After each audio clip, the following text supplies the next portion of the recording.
What's up, everybody? Welcome back to the podcast. I want to share with you a book I stumbled upon a couple of years ago. It was a book that was written by a guy who might be just one of the most arrogant and abrasive, and in his own words, like a complete asshole. He's one of the most abrasive people you'll find on the internet. While reading the book, a couple of times I thought, why am I reading this? I wanted to put it down. He's the type of guy that you don't necessarily want to support because he's kind of a dick in how he presents things. But the truth of the matter is, this might have been just one of the best books I've ever read. Not only is it one of the best books I've ever read, but it taught me a framework that really truthfully transformed how I move through the world, how I tackle problems, and how I think about building the life of my dreams. So that book is called Anti-Fragile, and it was written by Nicholas Nassim Taleb. And here's the thing.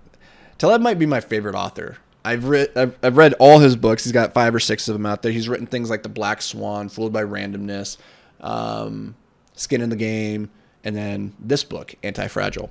And Anti-Fragile might be my favorite of all the books that he's written. But I think they're all incredibly valuable, and I recommend them to everybody to go out there and pick up. But in Anti-Fragile, Nassim shares the framework called Via Negativa. And this is the framework that I want to discuss with you guys. I want to share because you probably maybe heard me mention it before, but it's such a powerful way of thinking about things. So here's the technical definition of Via Negativa. It is a way of describing something by saying what it is not. So instead of saying if you can't define what the color blue is, you can at least tell me what it is not. It is not the color orange. It is not a bottle. It is not a mouse. It is not a camera. It is not the internet. You can tell me what it is not much easier than you can tell me what it is, right? Go ahead and try and describe blue to me real quickly. Very difficult. But go ahead and try and describe to me what blue is not. That's very easy. And in a lot of areas of our life, it's often easier to point out how not to do something than it is to point out how to do something in order to achieve success.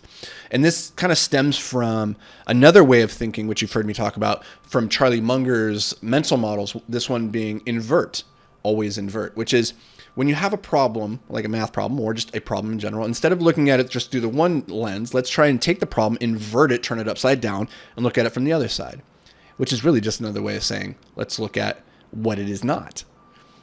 And so here's what Taleb says from his words, from his book. The principle that we know what is wrong with more clarity than what is right, in that knowledge grows by subtraction much faster and better than by addition. That's really interesting, that last part, because he says this next. He says, actions that remove are more robust than those that add, because addition may have unseen complicated feedback loops. That's fascinating. Actions that remove are more robust than those that add, because addition may have unseen complicated feedback loops. Now let's think about that, because a lot of times when we're moving towards a goal, if we want to build a business, we want to have a healthier life, we want to have better relationships, we often look and say, what do I need to add to the equation? What's currently not there that I need to keep and I need to start doing? This is why we go to internet. We're like, hey, Anthony, what are the 6 habits of a millionaire? Or what are the 6 skills that I need to learn? These gaps from where I am to where I need to get, what do I need to add to fill the hole? And what Taleb proposes, and I think there's a lot of truth in this idea, is that instead of trying to add things, quite often the solution is to remove things, to subtract. And by subtracting things from our life, we're actually adding, and we are gaining more momentum, forward progress. And you've heard me talk about this through the lens of Essentialism, or Marcus Aurelius's idea of doing less but better. Right? We remove the clutter, we focus on the things that are important, and we do those to the utmost of our ability, and we tend to get better results as a consequence. So if we grow better through subtraction, because when we add these things, it adds complexity to our lives. When it's like, oh, I need to start going for a run 3 days a week, and that means I need to get some new shoes and some running gear and like all this stuff, right? If you want to get healthy, maybe step one is just to start like removing certain things from your life rather than adding in all that physical exercise. One of the things that you might remove from your life is, what if you got rid of your couches and your chairs? This is an extreme example. Force yourself to stand. What if you got a standing desk? I'm standing right now, so this is very convenient for me. And you force yourself to stand throughout the day, right? So by removing, we can actually make better progress. Anyways, that's not a terribly great example. But what I do want to share here are 3 bad habits that are worth removing from our lives if you have any ambition of creating the life of your dreams, of living the life that you want. Now, these are not going to be revolutionary, but I think these are things that are always worth keeping at the forefront of our minds, because these 3 habits, in my experience, have a way of they just keep creeping back in. Like, they're like a hydra. Every time you slice one head off, they show back up. Like, for me, these are 3 of the habits that I have to wage battle against most frequently in my own life. So number 1 is falling into the comparison trap. This is the number 1 habit I would remove from your life if I could, because it is in the comparison between where I am and where I think I should be that creates all the dissonance in my life. Think about that. The gap between where you are and where you want to be, those are expectations. And in those expectations are unmet dreams and goals. And it's because you're fixated on that gap between where you are and where you could be, those expectations, that comparison of yourself and your future self, that you are discontent with where you are. But if you were to invert that, and you were to say, okay, well, here I am, but look at where I came from, right? Depending on where and who you compare yourself to, you are doing very well. But we don't tend to focus on that. We don't tend to fixate on that side of the equation. So when it comes to falling into the comparison trap, what we typically do is we fixate on where we are not as a result of where we want to be. Like, I want to be there and I'm not. Or I see Susie over there and she's crushing it, and I see her Instagram and it bothers me because I want to have all the things that she has and she's crushing it and I'm over here and it sucks, right? We all fall into that trap. And I did another podcast on this where one of the easiest ways to like manifest more gratitude in your own life is to fixate on the gap between where you came from and where you are currently, not the gap between where you are and where you're going, because that gap is always infinite, right? Like you will never close it, because we're always moving the goalposts on ourselves. So even as you move closer to where Susie is, maybe you replace Susie as the avatar of who you're comparing yourself. Now it's Julia. Goddamn Julia, she's crushing it now. Right? So we just keep moving the goalposts on ourselves. So if we fall into that trap of always comparing ourselves, then we're never going to realize our goal. We're never going to get to there. We're always going to be found wanting. As a result, we're always going to feel frustration and discontent and anxiety and all these negative emotions. And for myself, like, truthfully, I go through this, being a creator on social media as an entrepreneur and like seeing other people build awesome businesses. I go through this as well. This is a battle that I have to wage very consistently. But it's hard because we are such social creatures. And there's this desire in the hierarchy of the tribe to be moving up. But the status game of who's number 1, who's number 2, like, that's a finite game. There can only be one. There can only be one number 2. There can only be one number 3. And so as a result of like playing that game, you're always found wanting unless you're at the very top of the totem pole. And the truth is, only one person gets to be up there. And so it's a very, very easy way to set yourself up for a life of dissatisfaction if you're playing that status game, that hierarchical game of who's doing better than who. Now, I don't have any advice currently in this podcast on how to not fall into the comparison trap. We can talk about it, can point to it. And I think a lot of times the solution, the first step in solving the problem of the comparison game is to recognize that you're doing it. And then to try to break the pattern, break the loop, because a lot of times this is just so ingrained inside of us that we do it subconsciously without even becoming aware. So let's start there, just becoming aware. The second habit is negative self-talk. And this is another one that just creating the pattern interrupt is so vital. But let's get to that in just a second. Everybody has a voice inside of them that they're just constantly yammering away in the back of your head. And chances are, for most of you, and myself included in that voice says a lot of negative things. It's telling you that you are stupid, or that they're going to think you're stupid, or that your opinion isn't valid, or that the thing that you created is stupid, and that you'll never amount to anything, and that maybe your dad was right all those years ago, and all that stuff, right? So that critical voice in the back of our head, it festers and it creates self-doubt, insecurities, feelings of unworthiness. And most people just go through their entire life thinking that that's normal. That's just what it is. Like they think that voice in their head is actually their voice. And the truth is, no child left to their own devices thinks that they suck. They don't have these negative voices. The voice that you hear sprouting all sorts of negativity about who you are and what you're capable of, that's probably a voice that was introduced into you from somebody else. Might be from a loved one, might be from a parent, might be from a friend. It could be from a teacher, could just be from society at large. But the truth is, that's not your voice. That's not you. It's just a voice in your head. And maybe the most important thing that you can maybe take away from this is just to realize that you have control over what that voice says. You can control the narrative inside your own head. And I think a lot of people find that deeply unsettling because it puts the onus, the accountability, the responsibility on you to be able to say that thing that's happening inside your head, those voices that are going through, you can change that, but it can only be you. I can't do that for you. I can introduce a little bit of external validation.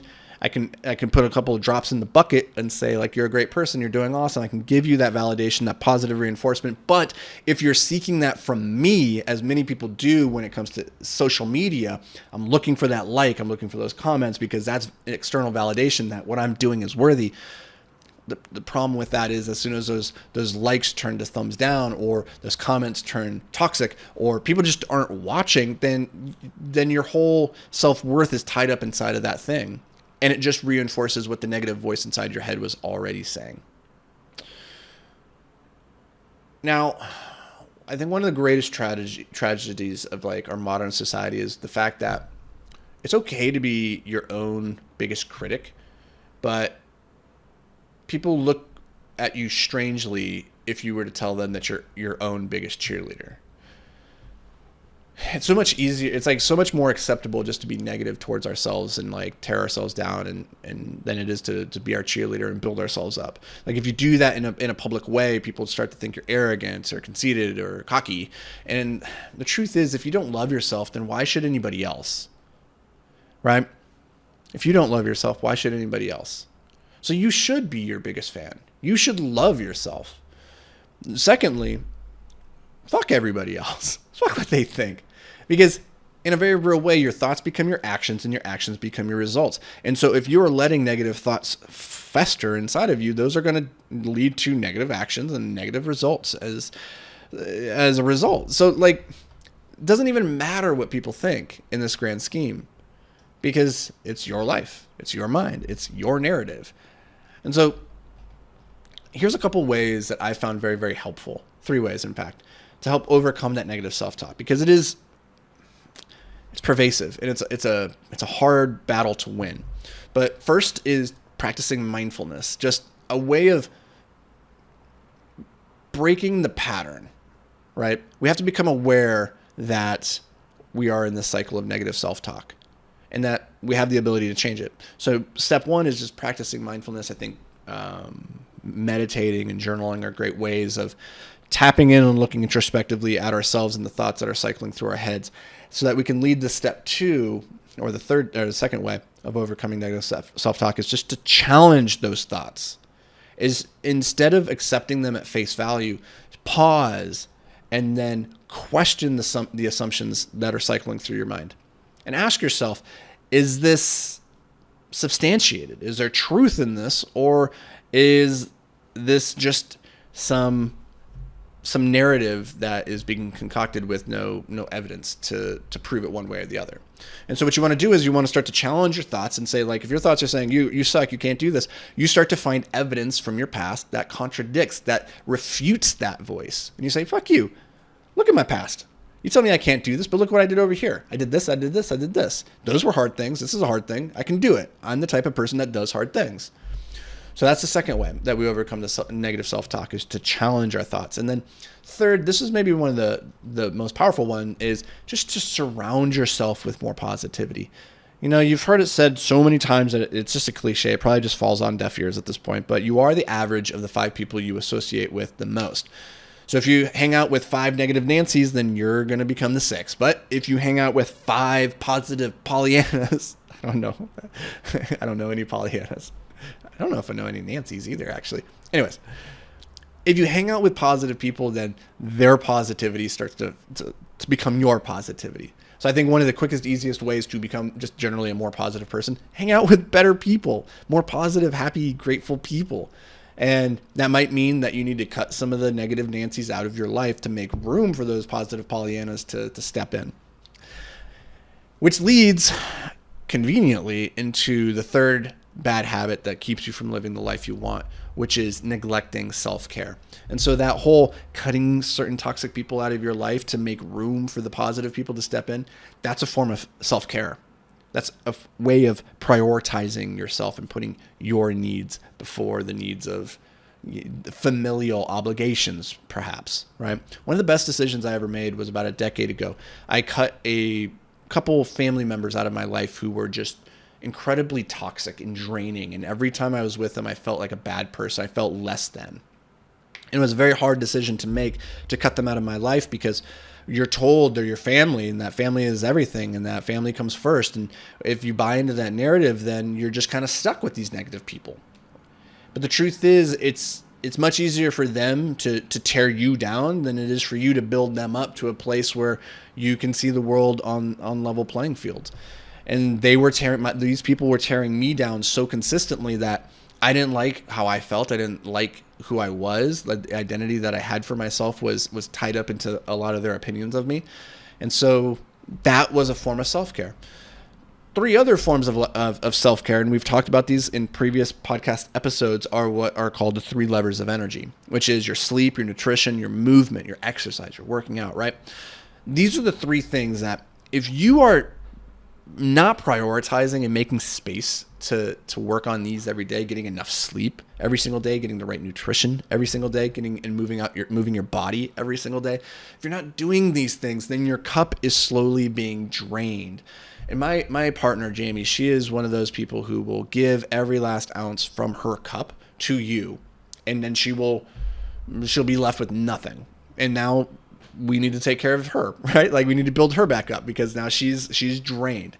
And on the one hand, these people who give and give, it's an amazing ability. You know, nurses, teachers, like firefighters, like people who just give and give and give for the sake of others. It's fantastic. The world needs that.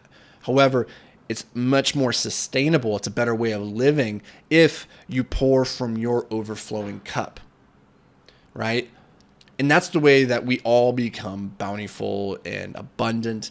And the only way that you're going to have a full cup is if you prioritize your self-care, your sleeping, your nutrition, your movement. And I know that's so much easier said than done because there are so many things in life that will insert themselves and get in the way.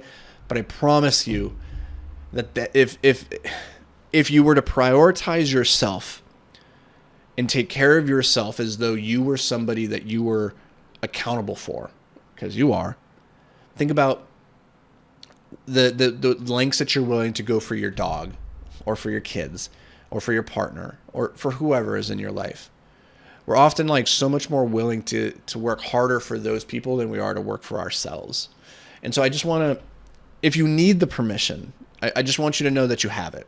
You have my permission to go and prioritize and put yourself first so you can fill your cup and then from that overflowing bounty, fill other people's cup. I don't know if you need my permission. A lot of people, I think they need somebody's permission because they don't feel confident in giving it to themselves. So if you're one of those people, just know you have my blessing.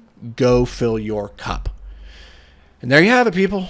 Those are 3 bad habits that are keeping you from having the life that you want. We arrived at these through the Taleb framework of Via Negativa. I highly recommend you go check out the book Anti-Fragile. If you got some value out of this, if you know somebody who is performing one of these bad habits on a daily basis and who would benefit from cutting these things out of their life, share this podcast with them if you think they would get some benefit out of it. Truly, it might have the ability to change somebody's life. You just never know. So I appreciate you guys being here. I'm looking forward to seeing you back here bright and early tomorrow. Until then, stay hyper-focused, my friend.